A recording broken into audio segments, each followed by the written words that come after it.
Uma vida com propósitos, 38º dia, tornando-se um cristão de primeira classe.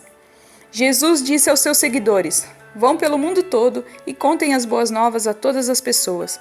Marcos 16:15. Assim saberemos por onde Ele quer que nós andemos. Assim, todas as nações conhecerão a sua salvação. Salmos 67:2. A grande comissão é a sua comissão. Você é uma escolha a fazer. Ou você é um cristão da melhor qualidade, ou é um cristão mundano.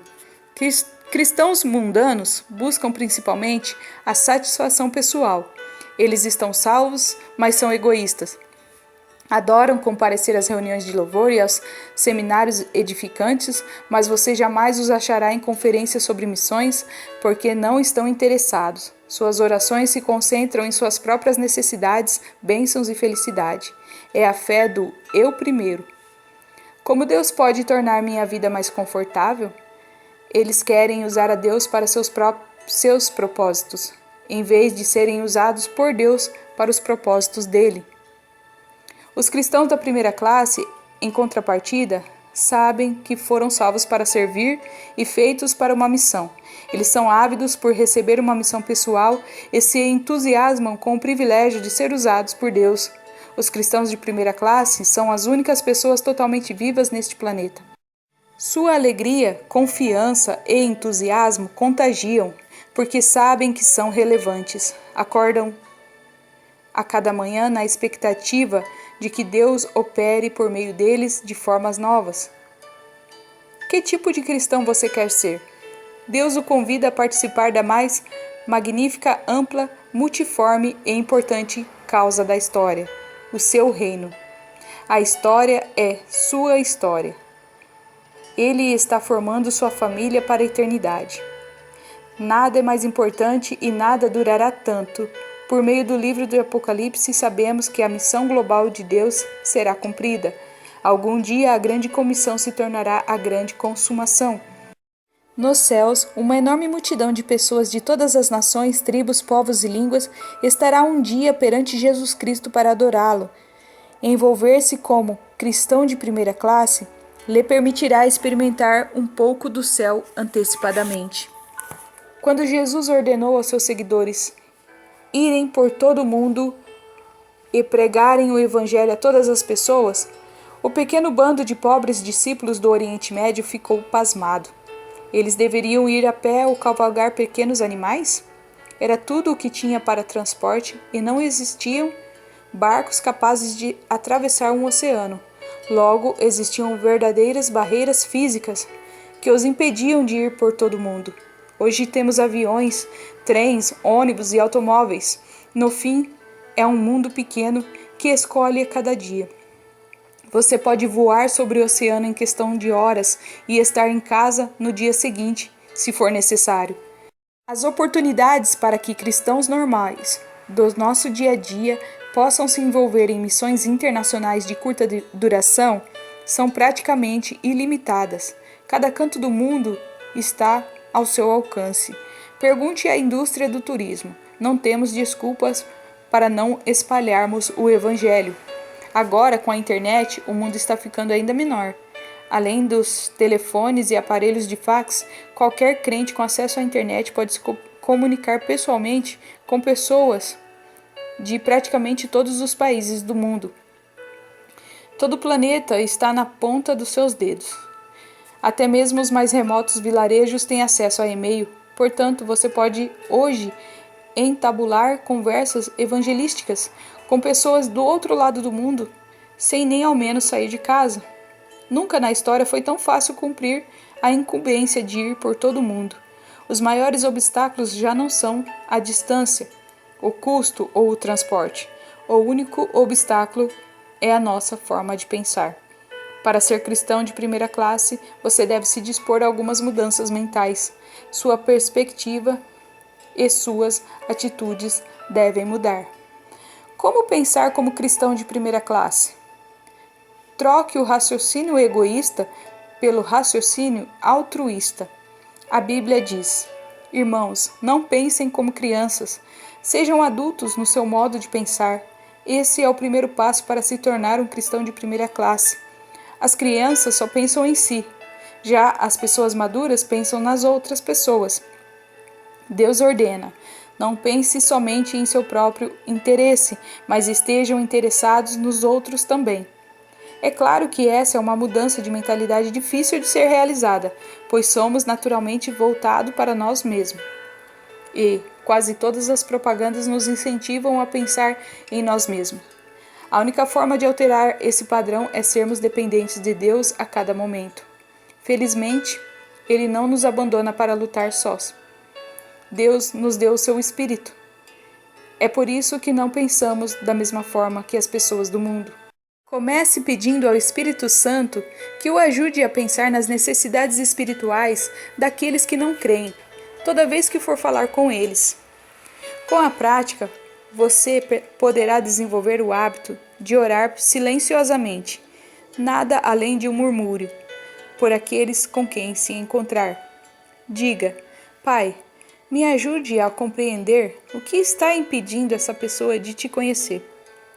Seu objetivo é verificar onde os outros se encontram em sua jornada espiritual, fazendo então todo o possível para levá-los a conhecer a Cristo.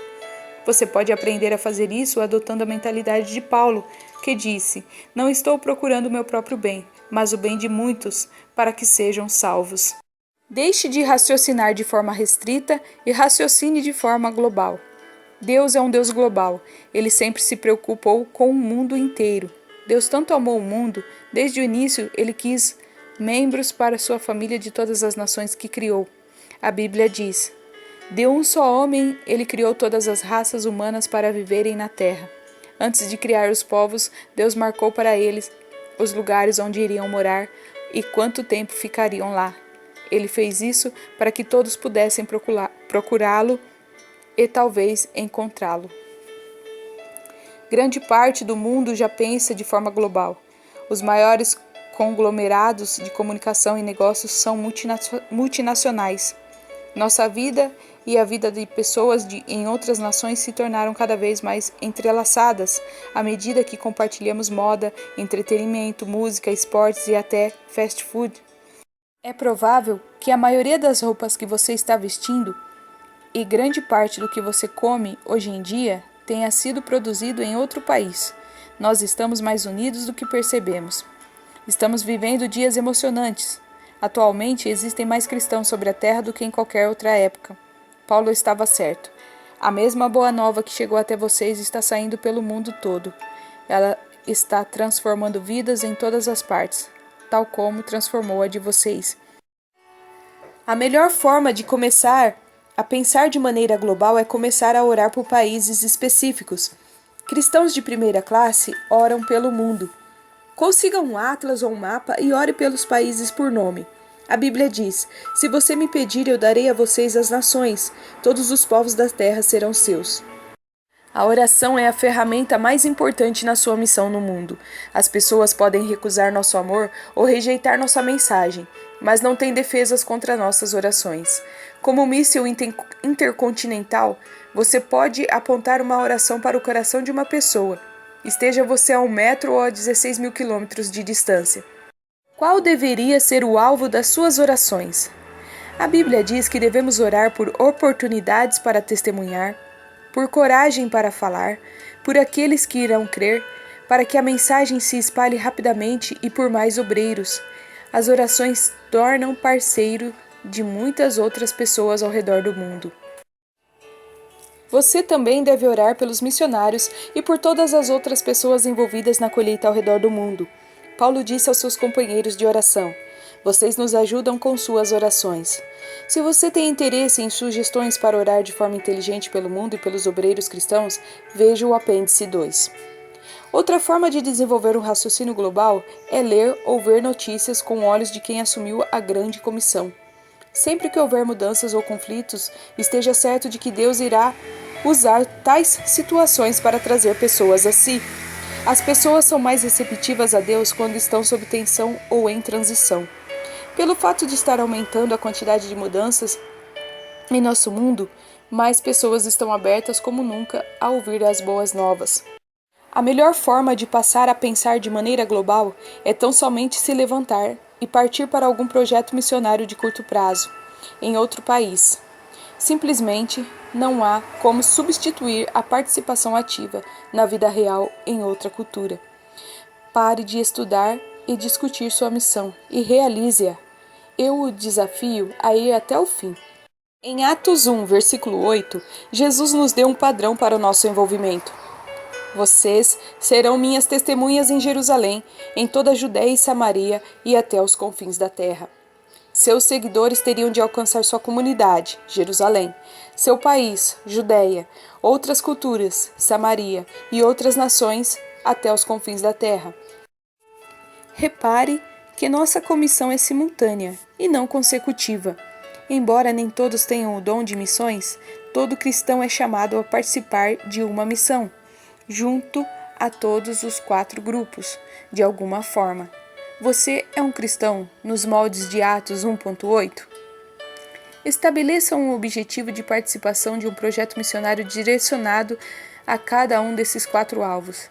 Insisto com você para que poupe dinheiro suficiente e faça o que for necessário para participar de uma viagem missionária de curto prazo ao exterior, o mais rápido possível. Quase todas as organizações missionárias podem ajudá-lo nisso. Isso aumentará seu amor, ampliará sua visão, aumentará sua fé, aprofundará seu sentimento de compaixão e o encherá de um tipo de alegria que você jamais experimentou.